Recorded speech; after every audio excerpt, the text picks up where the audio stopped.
I have today sorted the 6,000 pieces, working last night and the night before. And during the sorting process I came across her signature, which gave me a clue to put those pieces together this afternoon.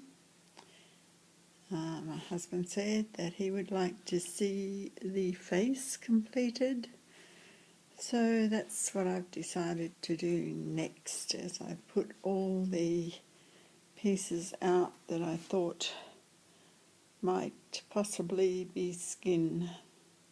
So just 3 sheets of those, so hopefully I can put them together